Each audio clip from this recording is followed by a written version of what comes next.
কাছে খুবই আনন্দ লাগছে যে ইসলামী ছাত্র শিবির ছাত্রদের মাঝে কাজ করে যাচ্ছে, ইসলামের দাওয়াত ছাত্রদের মাঝে পেশ করে যাচ্ছে। আসলে মানুষের জীবনই হচ্ছে একটি ক্ষণস্থায়ী জীবন।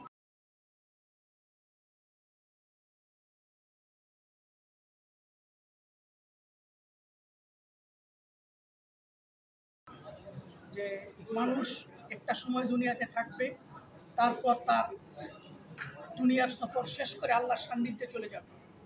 কিন্তু আমরা দীর্ঘ 15 বৎসর আওয়ামী দুঃশাসনের কারণে আমরা প্রকাশ্যে কোনো কথা বলা আমাদের জন্য কষ্টকর ছিল।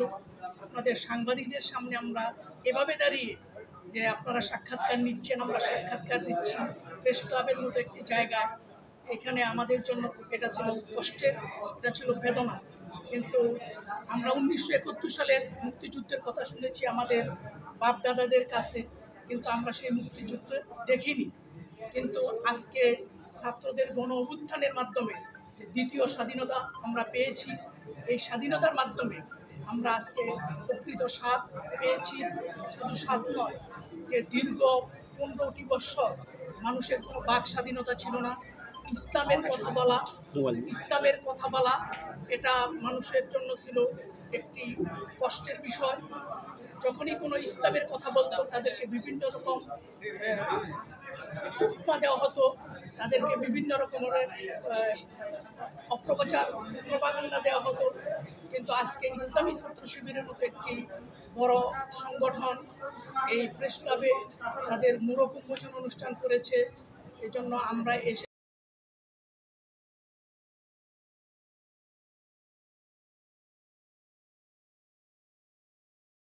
করেছে 3 পাতায়।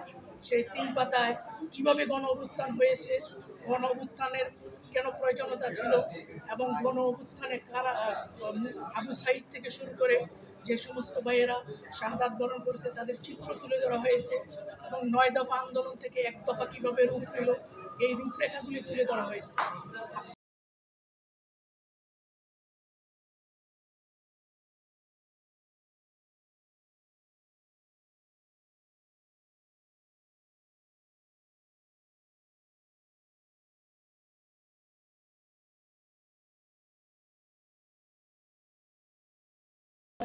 সব সময় বাংলাদেশকে স্বাধীন হিসেবে, স্বাধীন পরিবেশে আমরা যেন সবসময় কথা বলতে পারি, ইসলামের কথা বলতে পারি, আমাদের বিভিন্ন জুলুম নির্যাতনের কথা বলতে পারি, ইসলামের সুমহান আদর্শ মানুষের সামনে তুলে ধরতে পারি।